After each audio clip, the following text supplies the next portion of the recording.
అదే RTV app వార్తల్ని క్షణాల్లో చదివే అవకాశం ఉంటుంది. ఒక న్యూస్ పేపర్, ఒక టెలివిజన్ ఛానల్ మీ చేతుల్లో ఎప్పుడూ ఉంటాయి.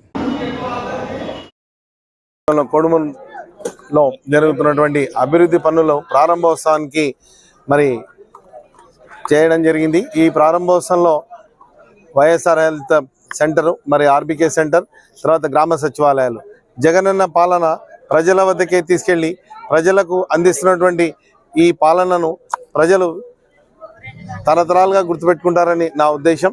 అన్నిటికంటే ముఖ్యంగా ఎలాంటి అవినీతి లేకుండా మరి అభివృద్ధి అంటే ప్రజల జీవన ప్రమాణాలు పెరగడానికి, ప్రజలకు సేవలు అందించడానికి, వారికి ఎటువంటి కష్ట నష్టాలు లేకుండా ప్రతి పథకాన్ని వాళ్ళకు అందించాలంటే నేరుగా లబ్ధిదారులకు అందించే డైరెక్ట్ బెనిఫిషరీ స్కీమ్ ద్వారా ఈ యొక్క ఆర్బీకే సెంటర్లు అయితేనేమి, మరి వైఎస్ఆర్ హెల్త్ క్లినిక్ అయితేనేమి, గ్రామ సచివాలయాలు అయితేనేమి ప్రజలకు అందించినటువంటి పాలనను ప్రజలు గుర్తించుకుంటారు.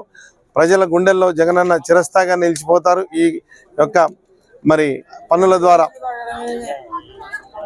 మరి అన్నిటికంటే ముఖ్యంగా అపోజిషన్ పార్టీ వాళ్ళు, ప్రతిపక్షాలు ఎన్నో విమర్శలు చేస్తున్నప్పటికీ మరి అంత స్థాయి వాళ్ళకు లేదు. ఎందుకంటే ముఖ్యంగా వాళ్ళందరూ పొత్తులతోటి జగనన్నను ఢీకొనాలని చూస్తున్నారు తప్ప జగనన్న అభివృద్ధి ప్రజలే సైనికులుగా, ప్రజల యొక్క అభివృద్ధి ఆయనకు శ్రీరామ రక్షగా రేపు రాబోయే ఎలక్షన్లో పోరాడబోతున్నాం. వారు పొత్తులు బీజేపీతో అయితేనేమి, మరి జనసేన అయితేనేమి, అది పొత్తు ధర్మానికి విరుద్ధంగా కూడా తక్కువ సీట్లతోటి పొత్తులకు వెళ్తున్నప్పుడు మరి వారి ఆలోచన విధానం చూడండి. జగనన్న ఈ 5 ఏళ్లలో అందించినట్టు పాలనను ప్రజలందరూ గుర్తించుకుంటారని గట్టిగా నమ్ముతూ, అన్నిటికంటే ముఖ్యంగా కొడుమూరు పట్టణంలో నడిబొడ్డున వైఎస్ఆర్ హెల్త్ క్లినిక్ ఓపెన్ చేయడం వల్ల ఎంతోమంది మరి ప్రజలకు అందరికీ మేలు జరుగుతుంది. అర్ధరాత్రి అక్కడ పక్కనే మరి ఒక వారికి క్వార్టర్స్ కూడా ఏర్పాటు చేయడం జరిగింది.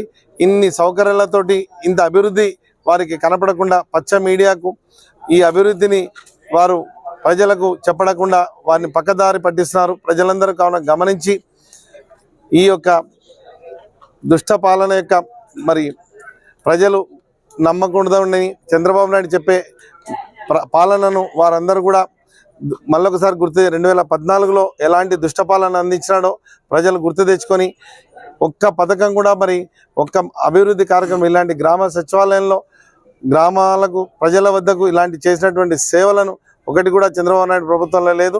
ఇలాంటి దుష్ట పాలనను మళ్ళీ రానివ్వకుండా ప్రజలందరూ జాగృతతో ఉండి జగనన్నకు ఓటు వేసి మళ్ళీ రామరాజ్యం రావాలని, జగనన్న పాలన, రాజశేఖర రెడ్డి పాలన ప్రజలకు అందించబోతున్నారని నేను గట్టిగా నమ్ముతూ ఈ ధన్యవాదాలు తెలియజేస్తున్నాను. Thank you. మరిన్ని వీడియోస్ కోసం ఛానల్ ని సబ్స్క్రైబ్ చేయండి. లేటెస్ట్ అప్డేట్స్ కోసం వాట్సాప్ ఛానల్ ని ఫాలో చేయండి. అండ్ లింక్ డిస్క్రిప్షన్ లో ఉంది.